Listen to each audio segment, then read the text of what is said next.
Кымбаттуу мекендештер, өлкөдө 22 марттан баштап өзгөчө кырдаал режимин киргиздик.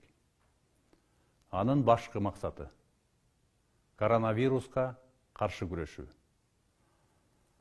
Бирок өзгөчө кырдаал кирген биринчи күндөгү көрүнүштү байкап жатасыңар.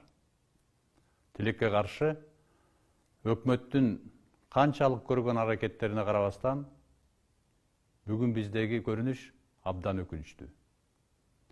Эпидемия ар бирибиздин аң сезимибизге толугу менен жетпей жатат. Кыймыл аракетибиз азайган жок. Коронавирус миңдеген адамдардын өмүрүн алды.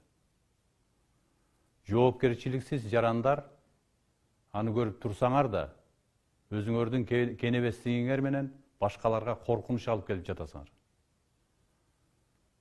Муну түшүнгүлө. Өзүңүз да балким вируска чалдыккан адам болуп калышыңыз толук ыктымал. Бир адамдын иммунитети жогору, бир адамдын иммунитети начар. Бул вирус адамга жуккандан баштап 14 күндөн кийин гана билинет экен.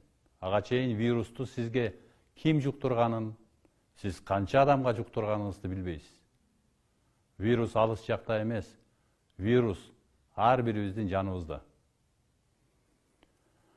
Күн жылып тышка чыккыңыз келип турат, бирок ушул өзгөчө кырдаалда үйдө болуу негизги шарт. Тартипти сактабаган Италия эмне болду? Бир күндө 700-800дөн адам өлөт деген эмне деген шумдук. Италия эли эми гана түшүнүп жатат. Ал эми жеңишке жакындаган Кытай азыр да чектөөлөрүн ала элек. Биз өзүбүзгө өзүбүз кам көрбөсөк, ким кам көрөт? Ошондуктан урматтуу мекендештер, жалпы элди коргоо үчүн мыйзамдуу бардык кадамдарга барууга, аларды күчөтүүгө аргасыз болуп жатабыз. Ички иштер органдарынын, анын ичинде патрулдук милициянын, жергиликтүү өз алдынча башкаруу органдарынын тартипти орнотуу үчүн иш-чаралары күчөтүлөт. А кенебестер болсо сөзсүз жазасын алат. Каникул, карантин бул сейилдеп жүрүү эмес. Аны биз жарандарыбызга өмүрдү сактап калуунун чарасы катары кабыл алдык. Айрыкча медицина кызматкерлери өзүнүн өмүрүн тоболкелге салып, ар бир өмүр үчүн күрөшүп жатышканын көрүп атабыз. Биз ошону баалайлы. Алардын мээнети кайтсын десек, эрежелерди сактап, тартипти күчөтөлү.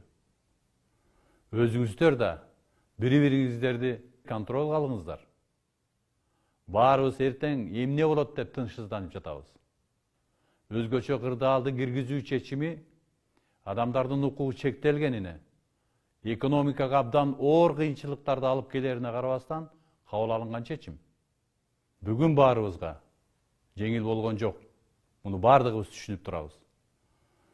Көп нерсе өзүбүздөн көз каранды. Эгерде биз бири-бирибизди аясак, тартипти сактасак, илдеттен, дарттан сөзсүз кутулабыз. Жарандарыбыз абалды аң сезимдүүлүк менен кабыл алат деп терең ишенебиз.